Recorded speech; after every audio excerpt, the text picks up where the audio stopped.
ಮಗನೊಬ್ಬ ಹೆತ್ತ ತಾಯಿಯನ್ನ ಹೆಗಲ ಮೇಲೆ ಹೊತ್ತು ದೇವರ ದರ್ಶನವನ್ನ ಮಾಡಿಸಿದ್ದಾನೆ. ತಾಯಿಗೆ ಪಂಡರಾಪುರದ ವಿಠಲನ ದರ್ಶನ ಮಾಡಿಸಿದ್ದಾನೆ ಮಗ.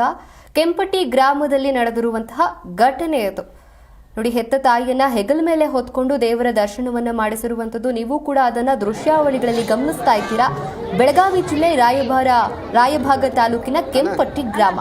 ತಾಯಿಯನ್ನ ಹೆಗಲ ಮೇಲೆ ಹೊತ್ಕೊಂಡು 220 ಕಿಲೋಮೀಟರ್ ಪ್ರಯಾಣವನ್ನ ಮಾಡಿದ್ದಾನೆ. ಒಂದಲ್ಲ ಎರಡಲ್ಲ 220 ಕಿಲೋಮೀಟರ್ ಪ್ರಯಾಣವನ್ನು ಮಾಡಿರುವಂತದ್ದು. ಇನ್ನು ನಡೆದುಕೊಂಡು ಹೋಗಿ ದೇವರ ದರ್ಶನವನ್ನ ಮಾಡಿಸಿದ್ದಾನೆ ಪುತ್ರ. ಮಹಾರಾಷ್ಟ್ರದ ಪಂಡರಾಪುರದ ವಿಠಲನ ದರ್ಶನವನ್ನ ಮಾಡಿಸಿದ್ದಾನೆ. ತಾಯಿಗೆ ಪಂಡರಾಪುರದ ವಿಠಲನ ದರ್ಶನವನ್ನ ಮಾಡಿಸಿರುವಂತದ್ದು. ಕೆಂಪಟ್ಟಿ ಗ್ರಾಮದಲ್ಲಿರುವಂತಹ ಕಲಿಯುಗದ ಶ್ರವಣಕುಮಾರ ಇತ್ತ ಅಂತಾನೆ ಹೇಳಬಹುದು. ಬೆಳಗಾವಿ ಜಿಲ್ಲೆ ರಾಯಭಾಗ ತಾಲೂಕಿನ ಕೆಂಪಟ್ಟಿ ಗ್ರಾಮ ನೋಡಿ. ತಂದೆ ತಾಯಿಯನ್ನ ನೋಡ್ಕೊಳ್ಳೋದಕ್ಕಾಗೋದಿಲ್ಲದೆ, ಸಾಕೋಕ್ಕಾಗೋದಿಲ್ಲದೆ ಅನಾಥಾಶ್ರಮ ಹಾಗೆ ವೃದ್ಧ